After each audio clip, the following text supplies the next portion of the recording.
Այսօր մեր բանակի օրն է, սա նվիրական տոն է մեր ժողովրդի համար և ես ուզում եմ շնորհավորել Հայաստանի Հանրապետության զինված ուժերի բոլոր սպաներին ու զինվորներին։ Ես ուզում եմ շնորհավորել բոլոր այն մարդկանց, ովքեր կանգնած են մեր զինված ուժերի ձևավորման հիմքում, մեծ ավանդ ունեն բանակաշինության գործում։ Ես ուզում եմ գլուխ խոնարհել բոլոր մեր նահատակների հիշատակի առաջ, մարդիկ, ովքեր իրենց կյանքը չխնայեցին Արցախյան առաջին պատերազմում, քառօրյա պատերազմի օրերին, 44-օրյա պատերազմում, այն արցախցիների առջև, ովքեր անհավասար կռիվ տվեցին 2023 թվականին։ Մեր բանակը միշտ փայլուն կատարել է իր առաջադրանքը։ Առաջի պատերազմի ժամանակ բանակի քաջագործությունները ամրապնդվեցին քաղաքական իշխանության ռազմավարական մտածողությամբ,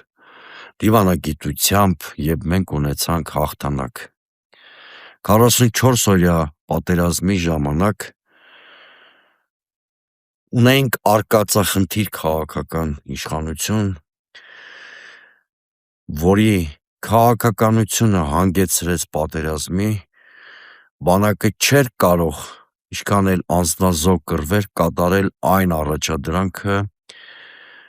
այլ խոսքով չէր կարող քաղաքական իշխանության արկածախնդրությունը սրբագրել։ Պարտության հարցում բանակը ունի ամենաքիչ պատասխանատվությունը, ինչքան էլ չփորձեն նրան քավության նոխազ դարձնել։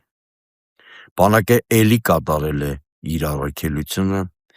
զուտ ռազմական պարտություն մենք չենք կրել։ 44-օրյա պատերազմում մեր ռազմավարական մտածողությունն է պարտվել Նիկոլ Փաշինյանի իշխանության ռազմավարական միտքն է պարտվել, դիվանագիտությունն է պարտվել։ Նիկոլ Փաշինյանի քաղաքականության համատեքստում բանակը ոչինչ անել չէր կարող։ Չի կարելի ի սկզբանե անլուծելի խնդիր դնել բանակի առաջ, հետո պարտվել սեփական պատասխանատվությունը քողարկելու նպատակով բոլորին մեղավոր կարգել, քավության նոխազ դարձնել բանակը զինված ուժերին, իբրև թե կռվելու ցանկություն չունեցող արցախցիներին, դաշնակից երկրների։ Այսօր էլ բանակի տոնը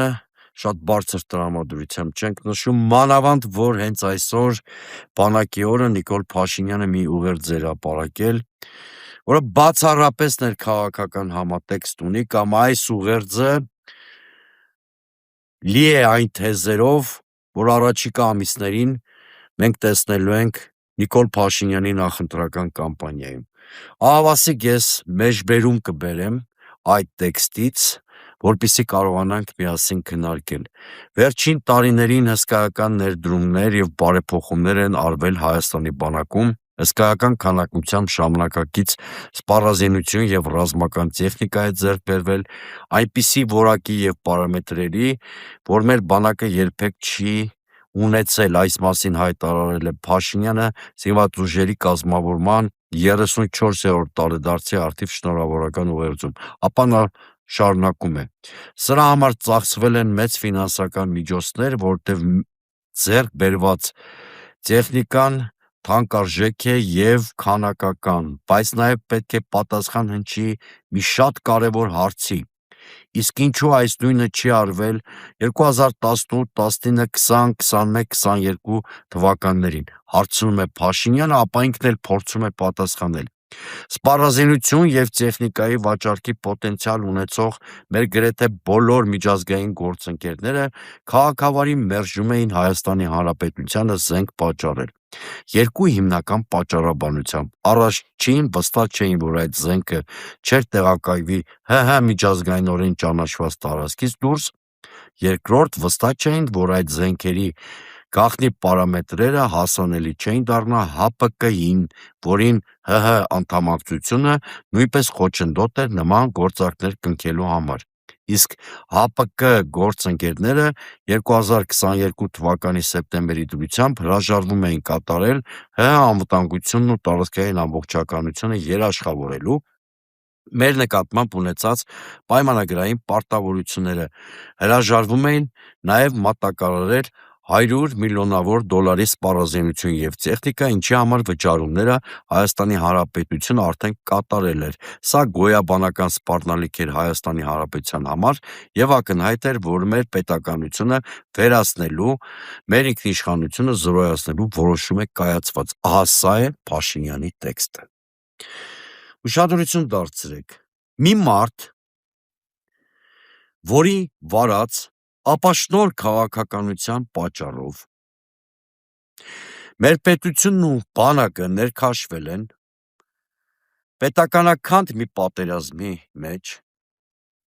ինչի հետևանքով մենք ունեցել ենք հազարավոր զոհեր, մեր բաղնակի ողնաշարը ջախջախվել է, հիմա այս մարդը հպարտանում է,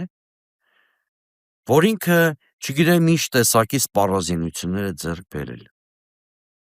Իսկն բանակի ողնաշար ջարդողը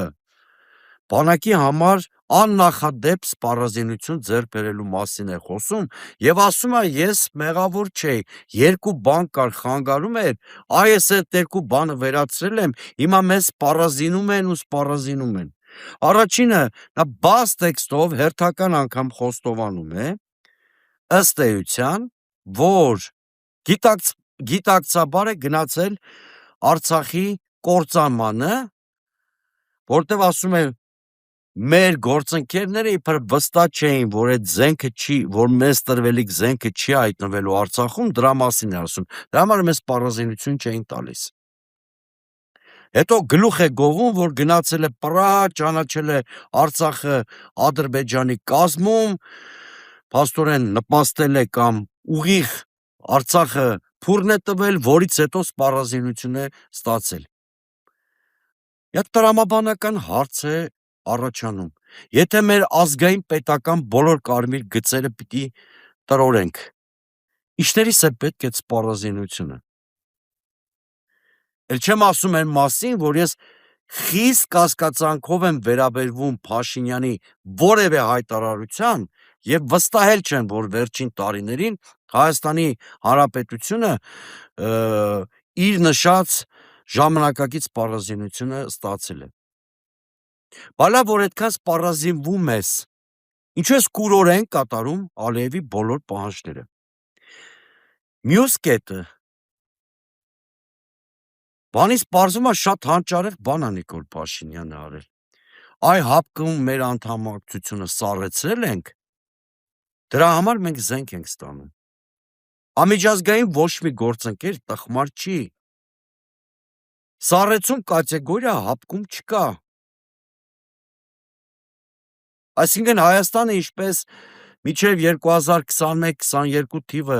եղել է ՀԱՊԿ անդամ, այնպես էլ շարունակում է մնալ ՀԱՊԿ անդամ։ Էսում ես հիմարի տեղ դնում, էսում ես փորձում ապակողնորոշել։ Լավ, ենթադրենք մեր միամիտ բանից անտեղյակ հասարակության մի մասը այս քո քարոզչական թեզերին կամ կտերին հավատաց։ Միջազգային մեր գործընկերներն էլ գիտեն, որ խոսքը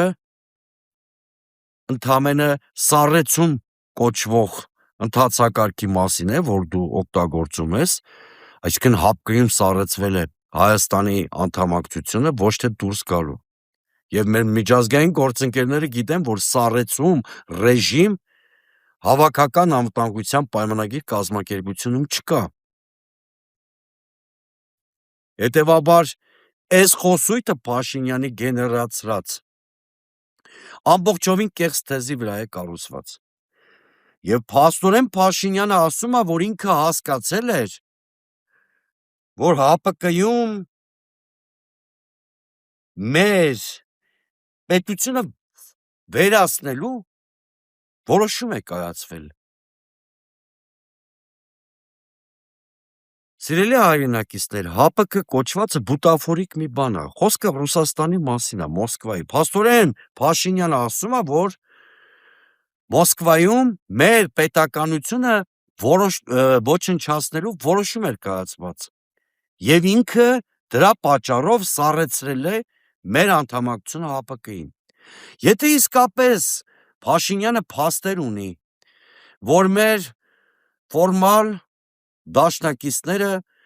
Հայաստանի ինքնիշխանությունը կամ Հայաստանի պետությունը ոչնչացնելու որոշում են կայացրել, մինչև հիմա ինչու է Հայաստանը շարունակում ՀԱՊԿ անդամ մնալ կամ ինչու է ինքը սիրատոչոր հանդիպումներ ունենում Վլադիմիր Պուտինի հետ։ Այս հարցի պատասխանը բնականաբար Փաշինյանը չունի, բայց ես մոտավորապես գուշակում կամ կանխատեսում եմ, ինչ նախընտրական սյուրպրիզ է նախապատրաստել մեր համար Փաշինյանը։ Ես վստահ եմ, որ նախընտրական արշավի ընթացքում Նիկոլ Փաշինյանը կամ կայացնելու է Հայաստանը ՀԱՊԿ-ից դուրս բերելու որոշում, կամ ընտրվելու պարագայում նման խոստում է տալու մեր հասարակությանը։ Եվ այստեղ գալիս է ամենավտանգավոր մի հանգամանքը։ Սիրելի հայրենակիցներ, ես ինպես մտածող բազմաթիվ քաղաքական գործիչներ երբեք չենք պնդել, որ ՀԱՊԿ-ն կամ Ռուսաստանը Հայաստանի համար իդեալական անվտանգային համակարգ են ապահովել։ Ոչ ու 1000 անգամ ոչ։ Ռուսաստանի հետ մենք քննարկելու մեր ռազմավարական հարաբերությունները վերաիմաստավորելու անհրաժեշտություն անշուշտ ունենք, բազմաթիվ հարցեր կան, բայց դա ոչ թե աղմուկով պիտի արվի, ներքաղաքական նպատակներով հակառուսական հայտարարություններ պետք է արվեն, այլ իսկապես հայ-ռուսական հարաբերություններում բազմաթիվ քննարկելու հարցեր կան, որոնք շահագրգիռ քննարկման անհրաժեշտության եւ մեր ռազմավարական հարաբերությունները նախանշող նոր լուծումների գտնելու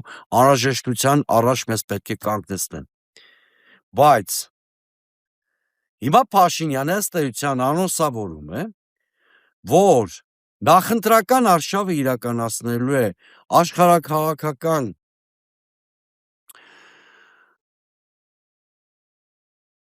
բախումների սցենարով, այսինքն նա պատրաստվում է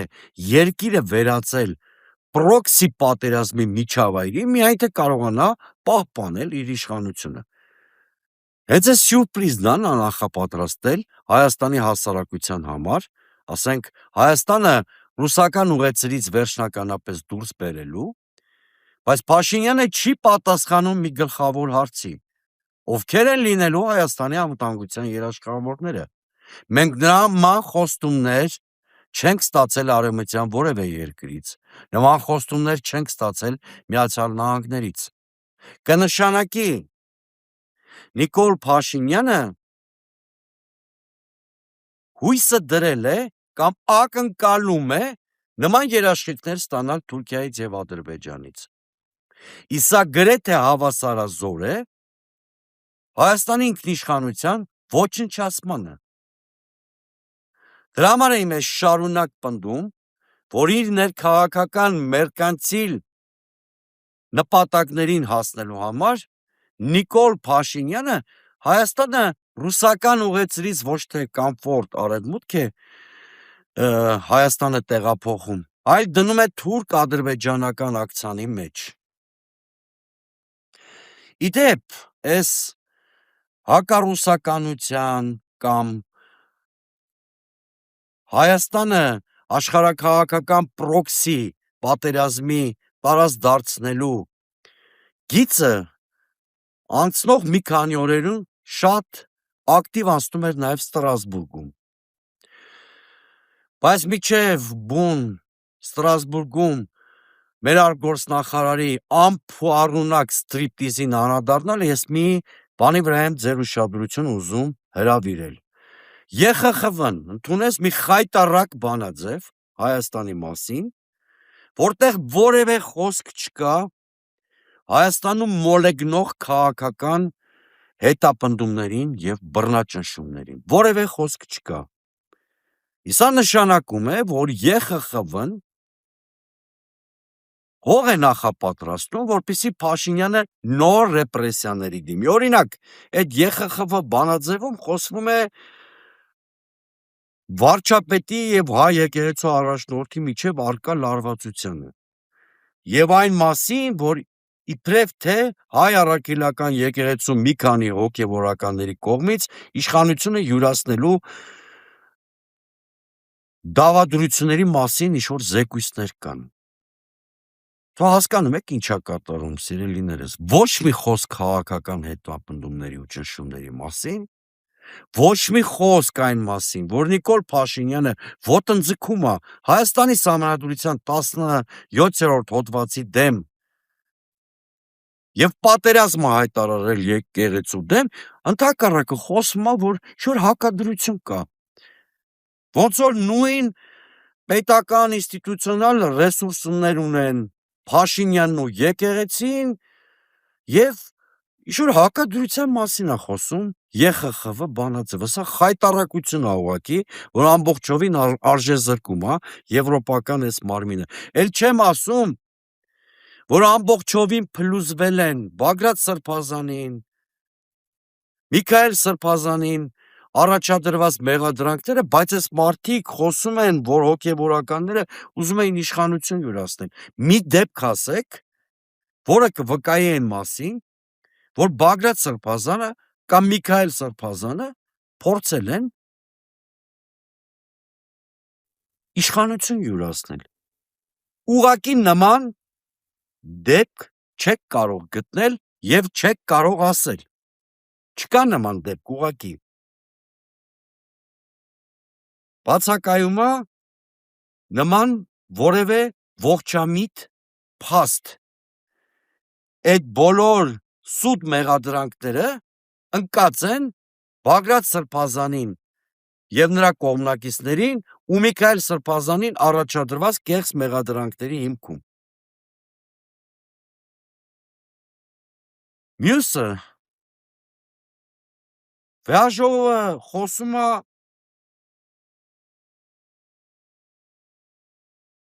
հանրային ռեսուրսների չարաշահման անթույլատրության մասին, բայց հետո անմիջապես մի հատ թեզ է առաջ տանում, որը իշխանության կողմից անշուշտ օգտագործվելու է, խոսում է քաղաքական կուսակցությունների ֆինանսավորման վերաբերյալ կանոնակարգերի ներդրման անհրաժեշտության մասին։ Սա ական է, սիրելի հայրենակիցներ, այսինքն սա այն է, որ Հայաստանի իշխանությանը ըստ էության հորդորվում է ֆիլտրումների համակարգ ներդնել Հայաստանում, ճիշտ այնպիսի համակարգ, որը մենք Մոլդովայից մեզ ծանոթ է, այս թեմային կանադառնանք ավելի մանրամասն։ Եվ վերջապես Վեաժողովը գիտություն է ընդունում գործող վարչապետի մտադրությունը համապետական ընտրություններից հետո հանրաքվե անցկացնելու մասին։ Այսինքն, այն որ Փաշինյանը Ալիևին խոստացել է, որ ախպեր թող ընտրվեմ, հետո քո ուզածով քո վերջին պահանջները կկատարեմ, Հայաստանի Սահմանադրությունից կհանեմ անկախության հռչակագրին արված հղումը եւ այլն, եւ ԵԽԽՎ Վեաժողովը ըստ էության ողջունում է Փաշինյանի այս խոստումը։ Լավ, հասկանալի է, որ այսօր Եվրամիությունը ուլտրագլոբալիստական, ուլտրալիբերալ գլոբալիստական ուժերը իրենց աշխարհաքաղաքական շահերը ունեն եւ ամեն գնով փորձում են պաշտպանել իրենց սատելիտ համարվող Փաշինյանի իշխանությունը, դրա համար այս խայտառակ բանաձևը ընդունվել է։ Բայց ինձ մոտ հարց է առաջանում, ինչով է զբաղված եղել Վեաժողովում, ինչով են զբաղված եղել Վեաժողովում մեր ընդդիմադիր падգամավորները։ Նրանք շատ անարդյունավետ են գործել, ճիշտ այնպես, ինչպես երկրի ներսում ընդդիմությունը շատ արդյունավետ է գործում եւ օրակարգ թելադրողը Փաշինյանն է։ Հիմա գանք նրան, ինչը կոչվում է այսպես կոչված մտածածին հիբրիդային պատերազմ։ Նախ ես բանաձևում էլ քիչ առաջ հիշատակված այդ հիբրիդային պատերազմի կարմիր թելը անցնում էր, բայց այնտեղ ԵԽԽՎ հարթակներում ավելի կարևոր իրադարձություններ են տեղի ունեցել։ Մայա Սանդու, Մոլդովայի նախագահ, որ իր երկրի ներսում բռնաբարել է ժողովրդավարությունը, որտեղ եթե օրինակ Մոլդովայում ապրող մոլդովացիների կամ արտահայտությունը հաշվի առնենք, այս տիկինը պարտվել է, ինքը հաղթել է միայն արտերկրում, են էլ արևմտյան արտերկրում բացված տեղամասերի հաշվին, Ռուսաստանում էլ միտումնավոր ընդամենը 2 տեղամաս են բացել եւ մոլդովական ամենամեծ սփյուռքին փաստորեն թույլ չեն տվել իրենց կամ արտահայտությունը արտահայտել, դիտորդներին են ճնշել, ընդդիմադիր ուժերին ֆիլտրել են եւ այլն, այ մենակ այս տիպի գոյություն չունեցող ժողովրդավարության շնորհիվ Մայա Սանդուն կարողացել է վերարտադրել իր իշխանությունը։ Հիմա ԵԽԽՎ ամբիոնից այս տիկինը իրենց հարցերը հորով-մորով արել, եւ այլ ելույթ անելում ասում է, Հայաստանը դառնում է նույն ռազմավարության թիրախ, ինչ Մոլդովան։ Մոլդովայի նախագահի խոսքով Հայաստանը այժմ բախվում է այդ նույն ռազմավարությանը, որի նպատակն է թույլատնել պետության ինքնիշխանությունը եւ հարվածել ժողովրդավարական ընտրությանը։ Սանդուն ընդգծել է, որ Մոլդովան աջակցում է Հայաստանին եւ նրա ժողովրդին, որոնք փորձում են դիմակայել այդ ճնշմանը։ Նախ մենք Եվրամիության եւ նրա հետ աֆիլացվող որևէ մեկի աջակցությունից գոհ կշտացած ենք։ 2022 թվին ձեր մի նման աջակցության հետևանքով մենք կորցրեցինք Արցախը։ Երբ որ ամբողջ օրը մեզ աջակցող տեքստեր էիք ուղարկում, վերջը Պրահյան հարթակներում մեկին տարակ արածացրեցիք, Պրահայի քառակողմ հայտարարություն ընդունվեց, որը կանաչ լույս վառեց Արցախի կործանման համար։ Սա մեկ։ Երկրորդը, սա անթաքույց մի ձգտում է Հայաստանը Ռուսաստանի դեմ պրոքսի պատերազմի գործիք դարձնելու համար, սիրելի հայրենակիցներ։ Այդ մոլդովական սցենարը փորձում են նույն կերպ կիրառել նաև Հայաստանում։ Մանավանդ որ Ստրասբուրգում հանդիպում է Արադ Միրզոյանը, Հայաստանի արտգործնախարար, մոլդովացի գործընկերոջ հետ եւ ըստ հաղորդագրության քննարկել են հիբրիդային սպառնալիքներին արդյունավետ հակազդելու հարցը։ Հիմա հարց, Արարատ Միրզոյան, դու պրոպագանդիստ ես Նիկոլ Փաշինյանի գրպանում, թե արտգործնախարար։ Դու այդքան բարձր աշխատավարձ ու պարգևավճարներ կլորիկ 7-8 միլիոնին հասնող ստանում ես, որ արտաքին աշխարհում գնաս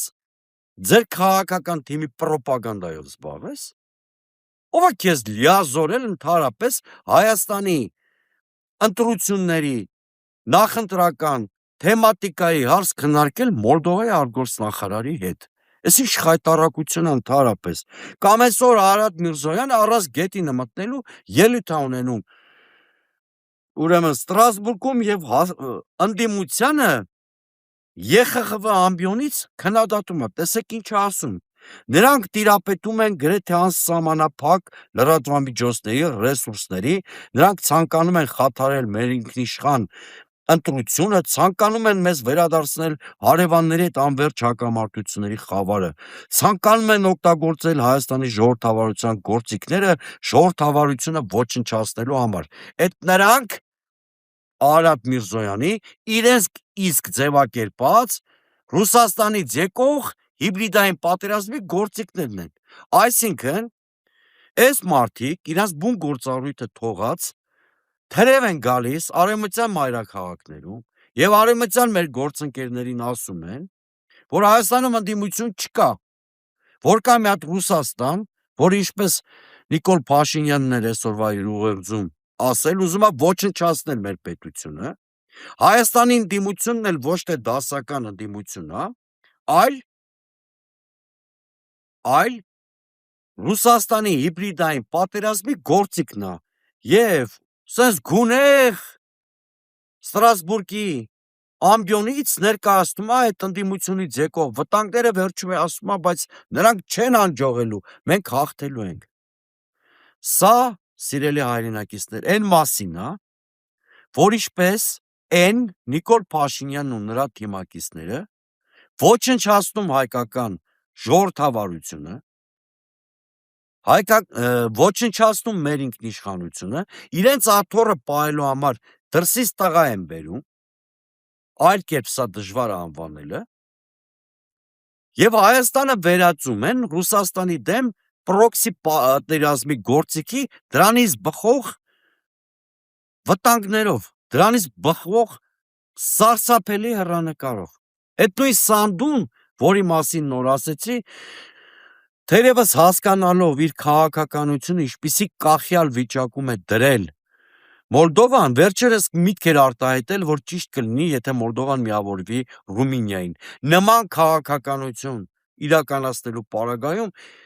եւ Աստված մի արասցե, եթե Նիկոլ Փաշինյանը 2026-ին վերարտադրվի, ես չեմ բացառում, որ մի օր էլ Նիկոլ Փաշինյանը ելույթ ունենա, ասի, որ ես ճիշտ եմ համարում, որ Հայաստանը ինտեգրվի թուրքական աշխարհին։ Մանավանդ որ հիմա արդեն բացահայտորեն խոսում է, որ ճիշտ կլինի եւ անհրաժեշտ է միասնական ինտեգրել Հայաստանի եւ Ադրբեջանի էներգետիկ համակարգերը։ Սիրելի հայրենակիցներ, ես ուզում եմ վստահ լինեք, որ ոչ Եվրոպան, ոչ Եվրամիությունը, ոչ Միացյալ Նահանգները, ոչ Ռուսաստանը չեն կարող որոշել մեր երկրի ճակատագիրը։ Մեր երկրի ճակատագիրը որոշելու ենք մենք ինքներս մեր կատարած քվեարկությամբ։ Աշխարհաքաղաքական բոլոր կենտրոնները, եթե մեր ժողովուրդը հաստատուն լինի եւ կատարի ընտրություն, պարտավոր են հաշվի նստել մեր ժողովրդի ընտրության հետ եւ հաշվի կնստեն այդ ընտրության հետ։ Այս իշխանությունը ամբողջովին դարձել է արևմուտքի ուլտրալիբերալ գլոբալիստական ուժերի սատելիտը եւ երկրի ինքնիշխանությունը սակարկության դնելու գնով փորձում է վերարտադրվել։ Ես մեր ընդդիմությանը խորհուրդ կտամ փրկություն չփնտրել այս կամ այն աշխարհաքաղաքական կենտրոններում։ Որոշ ընդդիմադիրների ես լսում եմ, որ նրանց հույսն էլ Ռուսաստանն ու Ռուսաստանի աջակցությունն են, ես խորհուրդ կտամ նման մոլորությունների չտրվել։ Հատկապես, որ Ռուսաստանը միջև ականջները թաթախված է ուկրաինական պատերազմի մեջ եւ հաստատապես երկրորդ ճակատ կամ լարվածության նոր օջախ բացելու ցանկություն չի ունենալու։ Հայաստանի ընդդիմության միակ դաշնակիցը կարող է եւ կլինի մեր հասարակությունը, եթե մենք էֆեկտիվ ճիշտ նախընտրական մարտավարությամբ եւ ռազմավարությամբ սուբյեկտ դարձնենք մեր հասարակությանը եւ կարողանանք այնպես անել, որ հունիսի 7-ին 50%-ից ավելի ընտրողներ մասնակցեն ընտրություններին։ Ես ձեզ հավատացնում եմ,